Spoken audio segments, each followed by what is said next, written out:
안녕하세요. 저는 남편과 이혼하고 딸과 둘이 살고 있는 30대 후반의 이혼녀예요. 길다면 길고 짧다면 짧은 제 인생에서 결혼이라는 몇 년의 기간은 그다지 기쁜 추억이 많이 없어요. 그렇다고 삶에 찌들었거나 엄청 불행했다는 건 아니에요. 그냥 그런 특별한 추억이 남아있지 않을 만큼 이혼 당시의 충격이 컸을 뿐이니까요. 생각해보면 좋은 일도 있었죠. 결혼한다는 것도 기쁜 일이었고 아이를 낳게 된 것도 기쁜 일이었죠. 아마 제 인생에서 가장 중요한 일을 꼽으라면 딸아이가 태어난 순간을 선택할 거예요. 그만큼 제게 딸아이는 특별하거든요. 그런 아이를 힘들게 한 건 다름 아닌 남편과 저 두 사람이었죠. 그래서 지금은 아이에게 물질적인 것보다 사랑과 관심을 더 많이 주려고 노력하고 있거든요. 제가 남편과 결혼하게 된 건 아주 작은 계기 때문이었어요. 생선살을 발라주는 걸 보면서 결혼해야지 느꼈거든요. 우리 집 분위기가 워낙 가부장적이라서 결혼은 항상 다정한 남자와 해야지 하고 생각했었거든요. 그 다정함에 유통기한이 있고 다른 사람에 쉽게 향할 줄 알았더라면 그런 어리석은 선택은 하지 않았을 텐데 말이죠. 결혼할 때는 그래도 즐거웠어요. 저희는 다른 커플들과는 다르게 집 때문에 고생할 필요는 없었거든요. 시모 이름으로 된 두 채의 아파트 중 하나를 우리에게 내어주셨으니까요. 당시 시댁에는 시모 혼자 계셨어요. 시부는 결혼 전 돌아가셨고 그 이후 시모가 시부의 모든 재산을 받았거든요. 시부가 살아계실 때 자기 재산은 부인에게 준다고 약속했으니까요. 아마 아들이 시모에게 관심도 두지 않을까봐 걱정하신 것 같았어요. 그 이야기를 들으니 두 분이 서로 무척 사랑했다는 생각이 들었죠. 그렇게 저희는 시모 덕택에 집에 돈 들일 일 없이 신혼생활을 시작할 수 있었어요. 대신에 오랜 간병 생활로 몸이 많이 안 좋아지신 시모의 병시중은 제가 들 수밖에 없었어요. 그것에 불평을 말할 뻔뻔함은 제게는 없어요. 집에 세간살이마저 다 도와준 시모를 어떻게 제가 모르는 채 할 수 있겠어요? 그렇게 시모의 병원과 집, 직장을 오가는 일이 반복되었어요. 크게 힘들지 않았던 건 이 세 곳이 모두 가까웠기 때문이기도 했어요. 그런데 그런 저희 부부에게 위기가 찾아온 건 딸아이를 낳고 얼마 지나지 않았을 때였어요. 점점 늦게 들어오는 남편, 늦게 들어오는 이유를 물으면 수상할 정도로 말이 많아지는 남편의 반응, 그리고 결정적으로 향수 냄새가 묻은 옷가지와 차에서 귀걸이를 발견했을 때였죠. 증거가 차고 넘치는데도 저는 추궁할 생각도 못했어요. 아닐 거라는 생각만 했죠. 그 다정한 남편이 설마 나를 두고 바람을 피울까? 그렇게 자신만만하게 생각했던 것 같아요. 그런데 아니더라고요. 시간이 지날수록 남편은 제게 돌아오기는커녕 점점 더 멀어졌어요. 집에 오는 시간은 더 늦어지고 외박까지 할 무렵에는 정말 미쳐버리겠더라고요. 결국 참지 못하고 남편의 뒤를 캤어요. 그러다가 그 여자가 어느 대학의 대학생이라는 걸 알게 됐어요. 진짜 미치겠더라고요. 이미 30이 넘은 남편과 20대 초반의 여성. 아무리 불륜이라도 이렇게까지 어린 여성과 바람을 피우는 남편과 자신과 띠동갑이 넘는 남자를 만나는 상간녀의 마음을 도저히 이해할 수 없었거든요. 저는 남편에게 비밀로 하고 상간녀부터 만났어요. 물론 상간녀가 저와 만난 이야기를 남편과 할 테지만 상관없었어요. 우선 확인하고 싶은 게 있었거든요. 직접 눈앞에 두고 있으니 정말 어려 보이더라고요. 그 순진함과 탱글탱글함을 앞에 두니 구토가 나올 만큼 기분이 역겨웠어요. 학생, 지금 만나는 남자 유부남이에요. 애가 딸린 아빠고. 혹시 알고 있었어요? 저는 정말로 몰랐어요. 저한테는 유부남 아니라고 했고 저는 진짜로 싱글인 줄 알고 만난 거예요. 제 또래는 너무 어린애 같아서. 자기는 전혀 몰랐다는 듯 제 앞에서 말하는 상간녀를 보니 답답하기만 했어요. 이제 유부남이란 걸 알았으니까 더 이상 남편 만나지 마세요. 저 지금 이 대화 녹음 중이고 나중에 혹시라도 두 사람 다시 만날 경우에는 이혼 서류에 제출할 생각이거든요. 아시겠죠? 솔직히 제가 모르고 그랬다는 거니까 제가 사과할게요. 그런데 저도 피해자이긴 하거든요.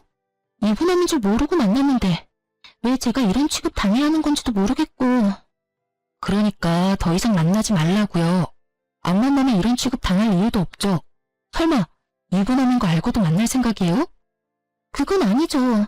저도 유부남 만나고 이런 건 좀... 저는 그렇게 상간녀와의 대화를 끝냈어요. 알려줬으니 다시 만나지는 않겠죠. 만약에 다시 만난다면 이 녹음 파일로 상간녀 위자료 소송해버리면 그만이니까요. 상간녀를 만나고 나니 집으로 돌아가기가 너무 싫었어요. 그런데 그때 시모에게서 연락이 왔어요. 병원에서 필요한 거 있다고 좀 사오라고요. 그 덕분에 집으로 가지 않고 병원으로 갔어요. 제가 도착했을 때 시모는 고이 잠들어 있었어요. 그때 전화기가 울려 황급히 병실 밖으로 나갔어요. 남편 전화하길래 상간녀가 연락했구나 싶었죠. 여보세요? 당신 미쳤어? 왜 애를 찾아가서 그 난리를 피운 거야? 당신 지금 나한테 그런 말밖에 못해? 최소한 미안하다, 면목 없다, 이 단어가 나와야지. 아니, 당신이 잘못 알고 있는 거라고. 그 애랑은 그냥 잠깐 만난 거야. 잠깐 만난 애한테 찾아가서 그러는 건 좀 아니지. 나한테 먼저 말했으면 내가 알아서 끊었을 거라고. 거짓말하지 마. 지금도 봐. 어린 계집한테 빠져서는 헐레벌떡 나한테 전화하는 거. 지금 이 상황이 말이 되는 상황이니? 당장 내 앞에 달려와서 무릎이라도 꿇어야 하는 게 정상 아니야? 바람이 아니라 그냥 잠깐 기분 전환이었어. 같은 얼굴 매일 보고 사는데 잠깐 딴 데 보는 거 정도는 괜찮잖아. 남편 말에 어이가 없는 게 저뿐만은 아니겠죠? 저는 열받아서 남편에게 소리쳤어요. 당신은 불륜이 기분 전환이야? 어머님 아파서 누워 계시는데 어떻게 바람 피울 생각이 들어? 병원에 와본 게 도대체 몇 번이야? 어머님이 당신 보고 싶다고 할 때마다 변명해야 하는 내 기분을 당신이 알기나 해? 본전도 못 찾을 거면서 저한테 전화와서는 저딴 철없는 소리나 해대는 남편을 보니 한숨이 절로 나왔어요. 그렇게 남편과의 통화를 뒤로 하고 병실에 들어갔는데 아차 싶었어요. 시모가 눈을 뜨고 앉아 계시더군요.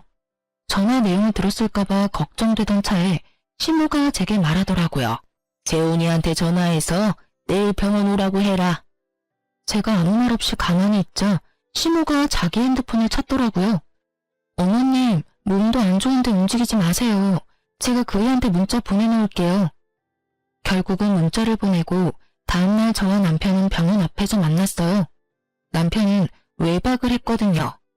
제가 뭐라 말해도 묵묵부답, 화를 내도 짜증을 내도 달래보아도 아무 반응 없는 남편에게 저도 말이 없어졌어요. 시모 병실에 들어갔더니 어머님이 남편에게 그러더군요. 너 애미 놔두고 새파랗게 젊은 년이랑 바람난 게 사실이냐? 어머니, 그런 거 아니에요. 이 사람이 뭐라고 했는지는 모르겠지만 그냥 아는 사이일 뿐이고 바람 뭐 그런 거 아니라고요. 그래? 그러면 다행이구나. 네가 만약에 정말 바람이라도 피운 거였으면 내가 부끄러워서 며느리 앞에 얼굴도 못 들 뻔했어. 아들 새끼는 엄마 병원에 쳐넣어놓고는 얼굴 한번 안 비치고 며느리가 늙은 시모 수발을 다 들고 있으니 말이다. 이런 와중에 네가 염치도 없이 바람까지 피면 내가 접시물에 코박고 죽는 게 낫겠지. 안 그러냐? 시모의 말에 남편이 입을 꾹 다물더라고요. 그 말을 들으니 자기 잘못이 더 다가왔나 봐요. 네가 결백하다니까 아무 문제 없겠구나. 내가 내 명의 아파트 2채 중에 너희 살고 있는 집 아파트 명의 며느리 앞으로 해놨다. 둘이 별 문제 없으면 누구 앞으로 해놔도 문제 없겠지. 그렇지? 그 말에 남편이 답답하다는 듯 버럭 소리를 지르더라고요. 어머니, 그 아파트를 왜 남한테 줘? 내가 어머니 아들인데. 며느리가 왜 남이야? 이 병원 간호사가 보면 네가 남이야 이놈아. 아니, 수발 들어준 며느리한테 가지고 있는 집 한 채 못 주도록 하면 내가 부려먹는 거밖에 더 되겠니? 네가 자주 얼굴 비췄으면 이런 일도 없었을 게다. 너도 바람 안 핀다며. 그럼 누가 집 명의자든 상관없을 거 아니야? 둘이 계속 결혼 생활 유지하면 어차피 너일 건데. 그 말에 남편은 또 말을 잃어버렸어요. 맞는 이야기죠. 남편이 외도를 하지 않으면 그 집은 부부의 집이니까요. 그래도 어머니, 그 집이 어떤 집인데? 그 집이 어떤 집인데? 네가 그 집 살 때 돈 보태줬어? 그것도 아니면 내가 누구한테 주든 신경 꺼. 나는 나한테 성의를 다한 사람 무시하는 정신 나간 노인네가 아니야. 엄마가 아파서 오늘 내일 하는데 어린 년이나 만나고 다니는 네가 더 정신이 나갔지. 내가 경고하는데 바람 피우는 것도 걸리면 나머지한테도 며느리 앞으로 돌려놓을 거니까 알아서 해. 결국 남편은 놀랐는지 시모에게 그러더군요. 알았어요. 알았다고요. 더 이상 그런 짓 안 할 테니까 제발 그냥 놔두세요. 예? 남편이 나가고 저는 시모와 앉아서 시모에게 말했어요. 어머님, 그렇게까지 안 하셔도 됐을 텐데 그냥 명의 주겠다고 협박만 하셨어도 알아들었을 거예요. 너 바람 피우는데 잠깐이라고 생각하니? 절대 아니야. 그거 못 고쳐. 틈만 나면 그런 짓 하려고 생각할 게다. 그러니까 이렇게 강하게 나간 거야. 걔 아버지가 그랬거든. 나는 시부 수발 들도록 놔두고 자기는 계집질 열심히 했지. 아무리 혼내도 안 들어. 너한테 그 집 준 것도 다 어릴 때 내 생각나서 그래.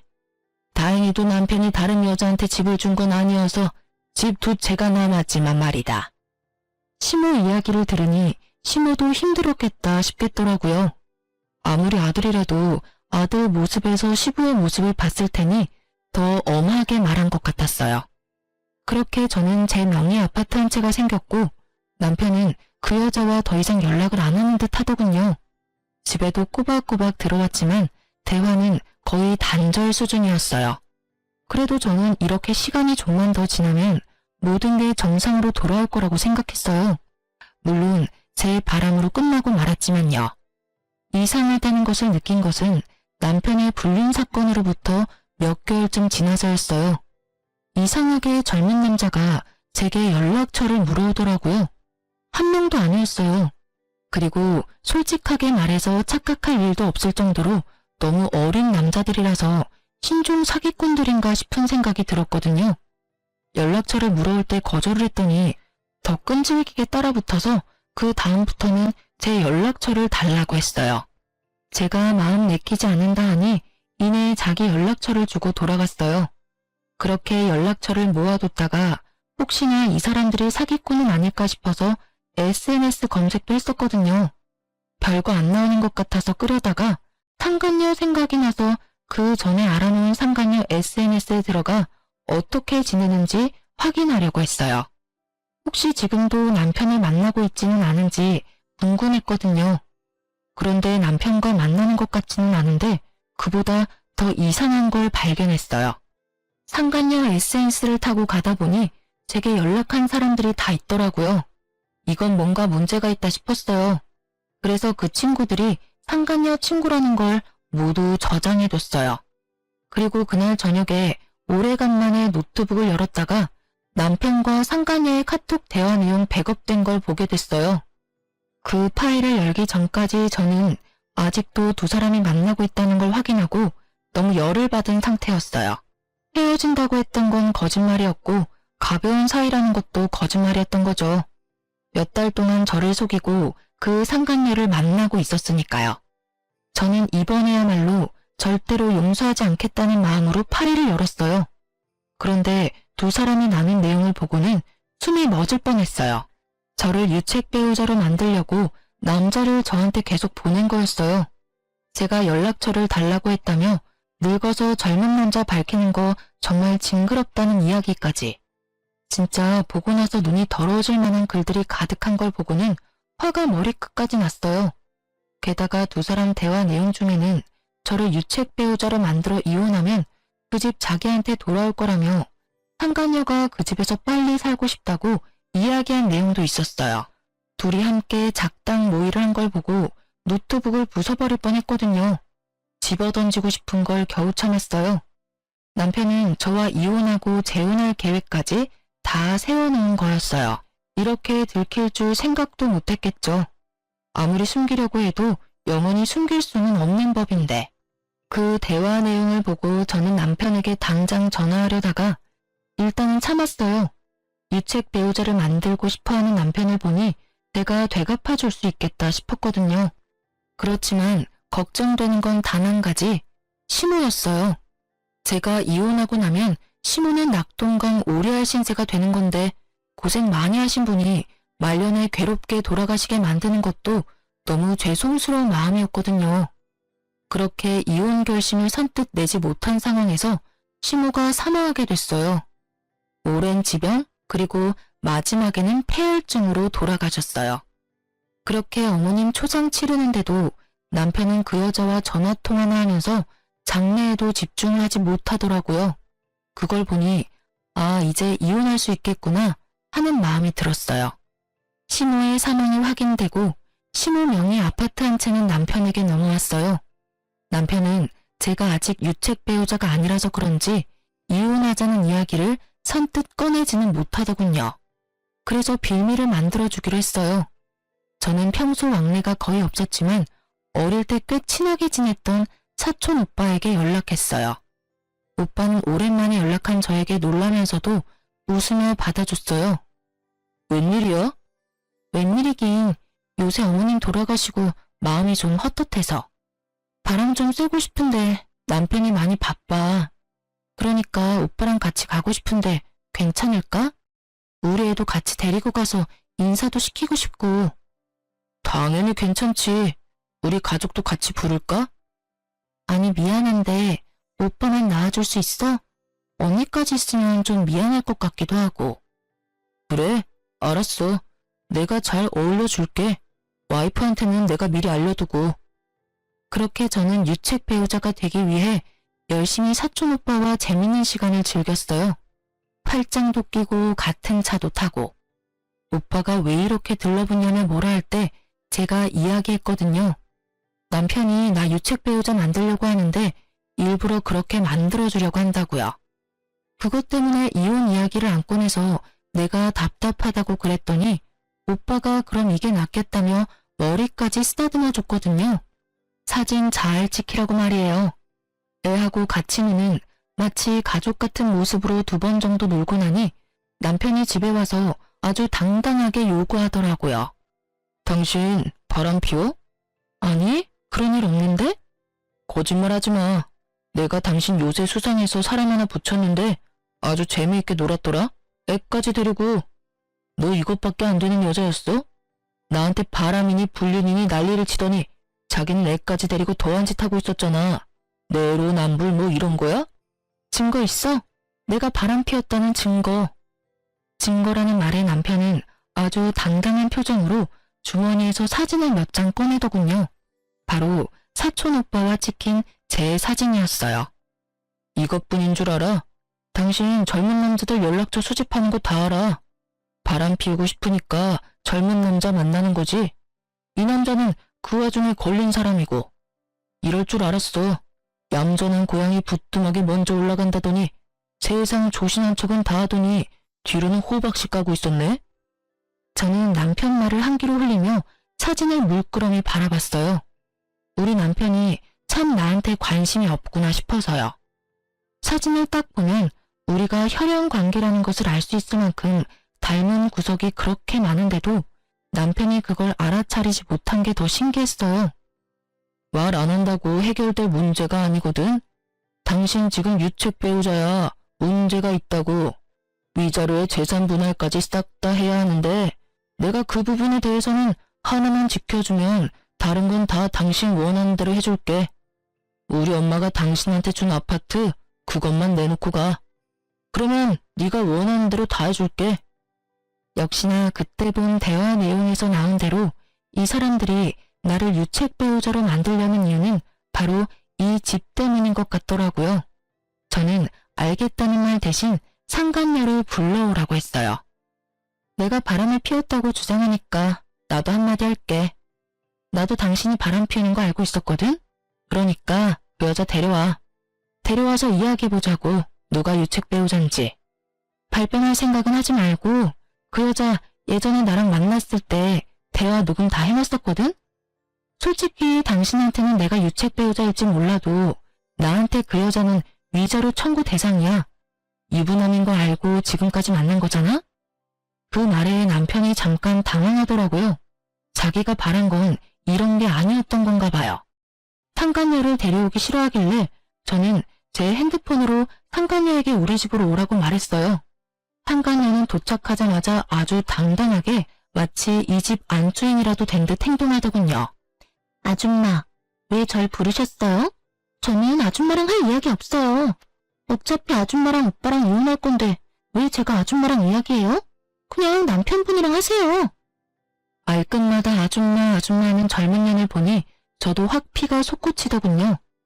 상간녀나 나도 너랑 길게 얘기할 생각은 없어. 단지 이것만 말해주려고. 상간녀나 너는 우리 남편이 유부남인 걸 알고도 내가 헤어지라고 했음에도 맞는 걸 인정하지? 사실 너희만 증거 가지고 있는 거 아니고 나도 증거 있거든. 증거 이야기에 두 사람이 흠칫 놀라더군요. 자기들은 아주 잘 속였다고 생각했나 봐요. 어디에서 들켰을까? 궁금하지 않아? 저희가 들켰든 말든 아줌마는 유책 배우자예요. 바람을 피웠으니까. 그리고 젊은 남자 연락처도 갖고 계시잖아요.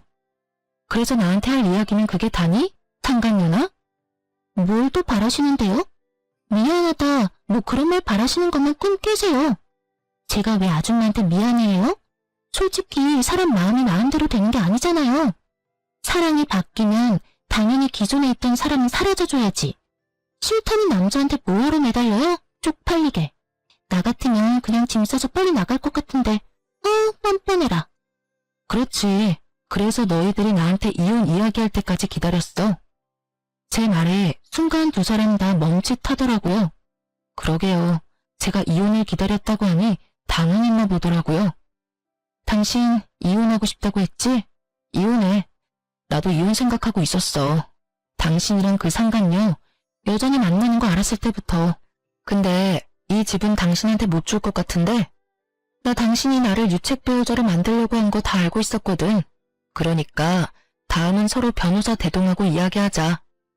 그리고 상간녀나 너는 위자료 소송을 준비해놓고 뭐 너한테 유리하진 않겠지. 처음에 내가 너 만났을 때 녹음한다고 했었던 거 기억나지? 녹음한 거 이야기했고 너는 거부 안 했으니까. 그치? 큰일이야. 증거가 차고 넘쳐서. 제 말에 두 사람이 부들부들 떨더라고요. 그런 두 사람 앞에 이혼 서류를 던졌어요. 그래도 당신이 바람 피운 건 틀림없는 사실이야. 그래, 그것도 잘 이야기해봐. 어떻게 되나. 그 사진 참 잘 찍었네. 나중에 하나 뽑아줘. 가족 사진 저장 좀 해놓게. 제 말에 남편이 의아한 표정을 짓더라고요. 그게 무슨 소리야? 무슨 소리긴. 그 사진 속에 있는 남자 우리 가족인데 당신 몰랐어? 딱 봐도 나랑 닮았잖아. 우리 사촌 오빠, 큰아버지 아들. 결혼식도 한번 봤을 텐데 기억 못하겠지. 그럴 수 있어. 나도 당신 가족들 다 기억 못하는데 뭘. 그러니까 민망하게 생각 안 해도 돼. 거짓말로 위기 모면할 생각하지 마요. 가족이면 증거 보여봐요. 바람 피워놓고 그렇게 빠져나가는 건 아니죠? 그럼 사촌 오빠 불러서 확인해 볼래? 좋아. 그럼 내일 유전자 검사하는 곳에서 봐. 너희들 눈앞에서 유전자 검사해서 혈연인지 아닌지 확인해 줄 테니까. 남편은 제 말이 거짓말이라고 생각했는지 이혼 소송을 그대로 진행하더군요. 저는 차라리 잘 됐다 싶었어요. 시간이 좀 없긴 했거든요. 결국 유전자 검사하는 곳에서 모인 우리는 상간녀가 동영상까지 찍어가며 증거 영상으로 남기면서 가족 확인 검사를 했어요. 그리고 서류 받을 집 주소는 우리 집과 남편 회사로 했죠. 그렇게 몇 주 지나고 서류가 나왔는데 당연히 혈연 관계가 입증됐어요. 남편은 그날 저녁 집에 들어오지 않았어요. 분명히 상간녀와 이에 대한 이야기를 하며 대책을 세우고 있겠죠. 저는 마음이 다 편안했어요. 그리고 그 다음날 이혼 전문 변호사 만나서 남편과 상간녀의 행각을 모조리 털어놨죠. 변호사를 만난 날 저녁에 상간녀와 남편이 집에 왔더군요. 가족이라 하더라도 당신이 남자 만나려고 했다는 증거는 있어. 우리는 그걸로 당신이 가정에 소홀했다고 할 거야. 그건 발뺌 못해. 다 증거가 있거든. 그래? 나도 증거 있는데 참 신기하네. 사실 나는 벌써 그 증거도 오늘 변호사한테 제출하고 온 길이야. 무슨 증거인지 알려줄까? 상간녀가 불안한 얼굴을 했어요. 당연하죠. 여태까지 자신들이 한 계획들이 모조리 다 틀어져 버렸으니까요. 저는 제가 받은 연락처와 함께 그 연락처의 주인공들이 상간녀의 친구라는 것을 알 수 있는 SNS 사진을 보여줬어요. 이 나이에 젊은 남자들한테 연락받아서 신종 사기인가 싶어서 찾아봤어. 그런데 그 사람들 사기가 아니라 누군가한테 고용된 사람들이었나 보더라고. 이런 짓까지 하면서 나랑 이혼하고 싶었어? 그럼 차라리 이혼하자고 당당하게 말했어야지. 좋아하는 여자가 생겼다고 이혼하고 정정당당하게 재산 분할해서 헤어진다는 선택지는 어디다 갖다 버렸어? 진짜 당신들 인간 이하인 거 알기는 해? 결국 참다 폭발한 제가 소리를 질렀어요. 이쯤 되면 미안하다 우리가 잘못했다 할 줄 알았는데 절대 그런 소리 안 하더군요. 입에 지퍼라도 달아놓은 것처럼요. 그래서 제가 폭발해버린 거죠. 유책 배우자 만들어서 내보내면 이 집이 당신 소유가 될 줄 알았어? 근데 어쩌나? 유책 배우자 만들려고 했던 게 너희고 그런 사실조차도 없는데 말이지. 나는 당신 외박한 사실, 상간녀 만난 거, 나를 유책 배우자로 만들려고 했다는 것 다 용서 못해. 소송하면 당신한테 유리할 줄 알았지? 천만에. 내가 더 유리하거든? 당신은 유책 배우자의 육아 방임까지 했어. 게다가 수발도 나한테 전임시키고 열심히 상간녀 만났지. 그 증거들도 다 있으니까 어디 해봐. 열심히 이혼 소송 해보라고. 그리고 당신 짐 다 싸들고 지금 당장 내 집에서 나가. 더러운 면상 꼴도 보기 싫으니까. 제 말에 남편은 멍하니 있는데 상간녀가 바락바락 대들더라고요. 아줌마, 이 집 당신 거라고 사람 함부로 내보내면 안 되죠. 아직까지 두 사람 부부 사이인데 나가란 말을 할 수 있는 거 아니잖아요. 그래? 그럼 너만 나가던가. 오래 상간녀라고 위안답시고 달려들기는. 안 나가면 신고할 거야? 제가 왜 나가요? 오빠랑 같이 있을 거예요. 아줌마가 뭔데 날대로 나가래? 결국 저는 참다 못해 부엌에 가서 붉은 소금을 봉지째 들고 왔어요. 그리고 상간녀에게 뿌리며 말했죠. 빨리 나가, 재수 옴붙을라. 너 같은 게 있으면 이 집도 부정 탈 것 같으니까 빨리 나가. 결국 제 소금 세례에 놀란 두 사람은 집에서 나갔어요. 상간녀가 입구에서 큰 소리 뻥뻥 치더라고요. 나도 이딴 집 하나도 안 좋아. 오빠, 상속받은 집 한 채 더 있죠? 우리 거기 가요. 어이가 없어서 누가 거진 줄 아나? 상간녀는 이 집을 잃는데도 그리 아쉬워하진 않더라고요. 남편이 재산이 많은 줄 알고 있는 것 같았으니까요. 실제로는 쥐뿔도 없는데 말이죠. 저는 소리 빽빽 지르는 상간녀를 입구에 세워두고 크게 웃어 보였어요. 그 남자랑 만나면 모든 게 네 생각대로 될 것 같지? 근데 어떡하나? 유책 배우자로 뒤집어 씌우려고 했던 것도 실패, 유부남 뺏어서 팔자 고쳐보려고 했던 것도 곧 실패로 끝나겠네? 잘해봐. 힘든 역경이 몰아쳐도 두 사람의 사랑이면 잘 이겨낼 수 있을 테니까. 상간녀와 남편은 제 말을 이해하지 못하더라고요. 그럴 수밖에 없겠죠. 저 두 사람은 모르고 있거든요. 시모에게 숨겨진 비밀을요. 저도 최근에 알게 된 사실이 하나 있었어요. 어머님이 돌아가시고 얼마 안 됐을 때였어요. 그때 저는 시모 돌아가시고 얼마 안 되었을 때라 연차를 쓰고 쉬고 있었거든요. 그런데 누가 집에 찾아왔었어요. 어떤 남성분인데 어머님보다는 좀 어려 보이더군요. 저를 보더니 의아한 표정으로 시모 이름을 대더니 여기 없냐고 묻더라고요. 저희가 신혼집을 차린 게 10년이 다 되어가는데 찾아온 거 보면 꽤 오래된 지인인 듯 했어요. 저는 시모의 부고를 알렸고 상대방은 적잖이 놀라더군요. 그러고서는 굉장히 난감한 표정을 하더라고요. 제가 집 주인에게 돈을 빌려준 적이 있어요. 매달 이자를 꼬박꼬박 줬는데 갑자기 이자가 안 들어오고 연락이 끊겨서 와본 거예요. 그런데 그런 일이 있는 줄은. 저는 시모가 돈을 빌렸다는 말에 솔직히 조금 놀랐어요. 전혀 돈을 빌릴 만한 분이 아니었거든요. 저희 어머님이 돈을 빌리셨다고요? 혹시 무슨 일 때문에 빌린 건지 알 수 있을까요? 부군 병원비도 막막한데 아들 결혼까지 겹쳐서 돈이 필요하다고 해서 빌려줬어요. 집을 담보로 말이죠. 그때 누님 말로는 집이 두 채나 되는데 어차피 자기 몸이 얼마 못 버틸 거라고. 죽으면 자기 살고 있는 집도 필요 없어질 테니 살고 있던 집을 담보로 돈을 빌려달라고 하더군요. 담보 물건 주소는 여기가 아니긴 한데 거기 가봐도 인기척이 없어서 여기로 와봤어요. 저는 순간 소름이 쫙 끼쳤죠. 시모가 남편 혼낼 때 한 말이 이런 뜻이었나 싶더군요. 둘이 이혼 안 하면 별일 없을 거라는 말요. 그냥 협박하려고 한 말인 줄 알았는데 그게 아니라 진짜 그런 거였어요. 남편과 제가 이혼하지만 않는다면 그 집은 잃어도 저희가 살고 있는 집은 남아있었을 테죠. 저는 그 사람에게 말했어요. 저는 며느리 되는 사람인데 어머님이 돌아가시기 전에 이 집을 제 명의로 돌려주셨어요. 그리고 지금은 남편과 이혼을 하게 됐고요.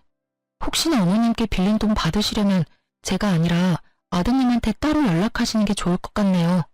그런데 저희도 차용증을 미리 확인해 볼 시간이 필요하니까 한 달 뒤쯤에 연락 좀 주시겠어요? 지금은 경험이 없어서 일단 장례 상속 다 정리되면 그때 연락을 드릴게요. 그렇게 말하고 저는 그 채권자를 돌려보냈거든요. 그리고 그날 저녁 바로 시모가 살던 집에 들어가서 차용증을 찾았어요. 어디다 놔뒀나 싶었는데 통장과 집문서 등을 전부 뭉쳐서 옷장, 속옷 칸 아래에 다 모아놓으셨더라고요. 그리고 그 안에서 진짜 차용증을 발견했어요. 돈을 빌린 건 어머님, 금액은 5천만 원. 이자만 매달 갚고 원금은 상환기간 끝나는 날에 갚는 걸로요. 상환기간은 이번 연도 말이었어요. 그리고 그 부분만 볼펜 색깔이 좀 달랐어요. 아마 최근에 두 분이 만나서 상환기간을 다시 쓴 것 같더라고요. 이미 자기 죽음을 예측하고 계신 것처럼요. 저는 그 차용증과 문서들을 원래 있던 자리에 두고 시모 집을 나왔어요. 남편과 이혼하면 남편이 직접 저 돈을 모두 갚도록 만들려고요. 그렇게 이혼은 여러 가지 긴 과정을 거쳐서 드디어 몇 달 만에 마침표를 찍게 됐어요. 저는 공식적인 남남이 되었고요. 딸의 친권과 양육권은 제가 가지게 되었고 집도 지켰죠. 남편은 되지도 않은 술수를 쓴 것 때문에 오히려 제게 더 많은 걸 지불해야 했어요. 그리고 저는 시모의 채권자에게 연락을 해서 남편과 이혼을 했으니 앞으로는 그 집 상속받은 남편에게 연락하라고 했어요. 그 뒤로 얼마 지나지 않아 남편에게 연락이 오더군요. 당신 어머니 집에 있는 이 차용증 뭐야? 당신이 거기 놔두고 간 거야? 당신이 상속받았는데 당신이 알겠지. 그걸 왜 남인 나한테 물어? 우리 이혼해서 이제 남남이잖아. 그런 일은 혼자서 알아서 처리해야지. 잔소리 그만하고 무슨 일인지 당신 아는 거 없어? 이게 왜 여기 있는지 어머님이랑 친했으니까 알 거 아냐. 자식이 돼서는 어머니에 대해 아는 게 하나도 없는 게 불효라면 불효일지도 모른다고 생각했어요. 자주 만났다면 그걸 모를 일이 없었겠죠. 뭐 시모가 꼭꼭 숨기긴 했지만 어머님이 돈 빌리셨대 그 집 담보로. 얼마 전에 그 돈 받으러 채권자가 집에 왔었어. 뭐? 그럼 나한테 먼저 말했어야 할 거 아니야. 너 설마 나한테 일부러 이거 숨겼어? 일부러 숨기고 말고 할 것도 없이 당신이 집에 안 들어왔잖아. 게다가 내 말 들은 적이라도 있어? 전부 다 당신 할 말만 하고 나가버렸지. 내가 이야기할 틈이라도 줬니? 어이가 없어서. 그리고 내 엄마가 돌아가신 게 아니라 당신 어머니가 돌아가셨어. 그러면 유품 정리는 당신이 해야 하는 거 아니야? 그것마저 와이프한테 다 맡기니 그런 것도 모르지. 제 말에 전 남편이 이를 갈더라고요. 뭐라 대꾸하고 싶은데 제 말에 틀린 말이 있어야 말이죠. 그분이 하는 말이 어머님이 자기 죽으면 그 집 팔아서 나온 돈으로 빚 갚는다고 했대. 그러니까 당신이 그 집 팔아서 상환하던지 아니면 5천만 원을 자력으로 마련하고 그 집을 살리던지 그건 당신이 알아서 해. 사랑하는 상간녀가 당신이랑 같이 있는데 뭐가 문제겠어? 그렇지? 제 말에 핸드폰 너머 전 남편의 한숨 소리만 들리더군요. 이걸 미리 알았다면 이 남자가 저와 이혼을 했을까요? 절대 이혼 얘기 안 꺼냈겠죠. 저라도 있어야 어머님 빌린 돈을 어떻게든 적은 돈 들여 갚을 수 있었을 테니까요. 그런데 막상 까보니 대출 담보로 잡힌 집은 자기가 상속받은 집이고 멀쩡한 집이 제 명의로 된 거잖아요. 너 설마 이런 거 다 알고 그 아파트 당신 명의로 돌렸어? 내가 어떻게 알았겠어. 당신도 알다시피 그 아파트 내 명의로 바꿔준 거 어머님 뜻이야. 당신도 다 들었잖아. 아, 그러고 보니 그때도 당신 잘못으로 그 아파트가 내 명의가 됐네. 지금도 당신 잘못으로 당신 아파트가 없어질 상황이고, 당신도 참 대단하네. 어떻게 찍는 것마다 다 이 모양이야? 핸드폰 너머로 열받아서 소리를 지르는 상간녀 목소리가 들리더군요. 이게 다 뭐야? 오빠 그러면 이제 이 집도 없는 거야? 아, 진짜 말도 안 나오네? 이건 좀 아니잖아. 저 아줌마한테 이거 못 맡겨? 그 소리를 듣고 저는 전 남편에게 말했어요. 사랑하는 상간녀가 힘들어하네? 우리는 남남이라서 그거 나한테 못 맡길 거라고 상간녀한테 알려줘. 그리고 앞으로는 이런 일로 나한테 전화하지 마. 당신 일은 당신이 알아서 해. 그러고 저는 전화를 끊었어요. 그리고 한 달쯤 지났을까요? 심호의 채권자로부터 돈 다 돌려받았다는 문자가 왔어요. 그래서 남편이 어떻게 그 돈을 상환했나 싶어 확인해봤더니 글쎄 집을 팔았더군요. 상간녀가 그 집을 팔기를 원하지 않았을 텐데 어떻게 잘 팔았구나 싶었는데 팔고서는 그 차액으로 전세를 들어간 게 아니라 월세를 빌려 들어갔다고 하더군요. 이상했어요.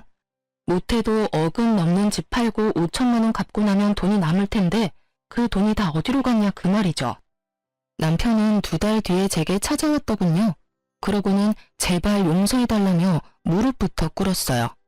아파트 현관 입구에서 그러는 게 너무 남보기 부끄러워 어쩔 수 없이 집 안으로 들였더니 집안을 쭉 둘러보고는 시무룩해지더군요.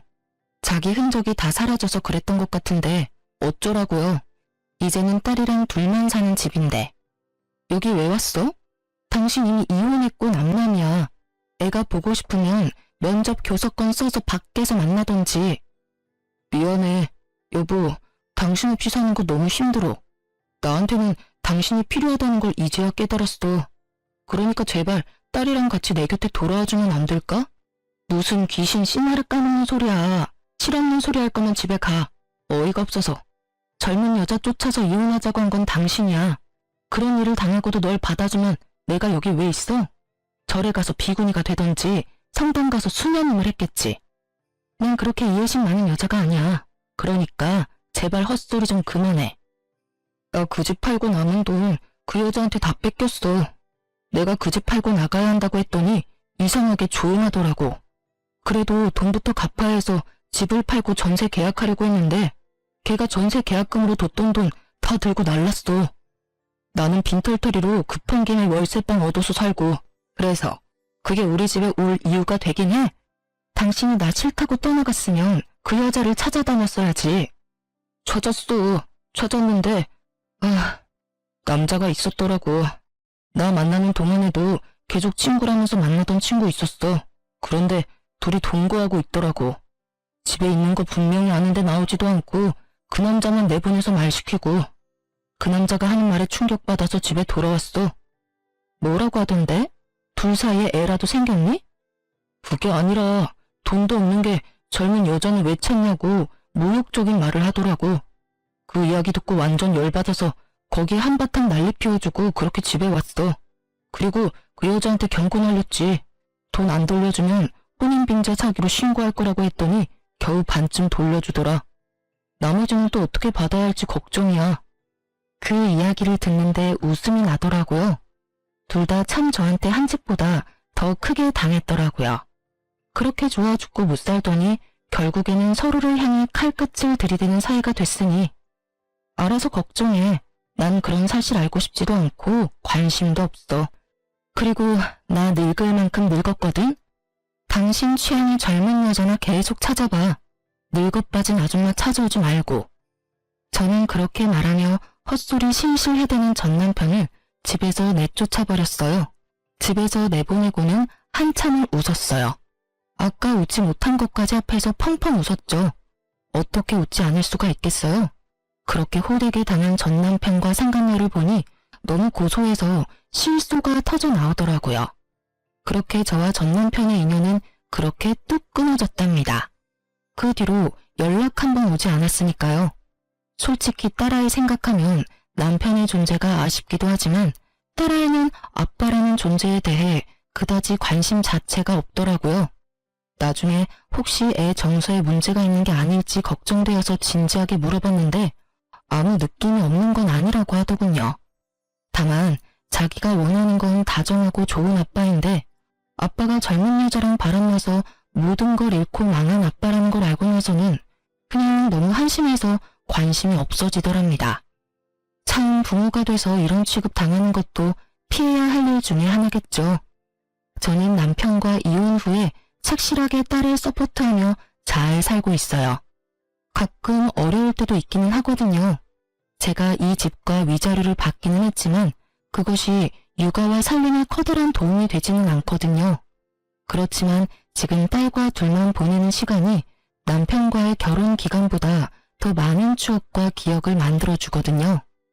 결혼 기간 동안 남편과 놀러 간 일도 크게 없었는데 지금 딸아이와 공연이나 영화를 보러 가거나 식사를 하고 여행을 하는 등 정말로 알차고 행복하게 시간을 보내고 있어요. 하나를 얻으려면 하나를 잃을 수밖에 없다고 하는데 행복을 하나 얻으려고 남편을 잃었나 싶은 생각도 들어요. 제 이야기를 들으시면 저런 남편도 있나 싶겠지만 세상에는 별의별 사람이 다 있답니다. 이혼 이야기를 꺼내는 것도 사실 큰 용기를 낸 거예요. 아직 제 직장 사람들도 이 정도로 세세하게는 알지 못하거든요. 젊은 여자와 남편이 바람났다는 이야기를 쉽게 할 수 있는 여자가 세상에 있기나 할까요? 그래도 이렇게 이야기하고 나니 마음에 맺힌 응어리도 조금씩 풀어내는 기분이 들어요. 긴 사연 들어주셔서 감사해요. 다들 좋은 하루 되시길 바랍니다.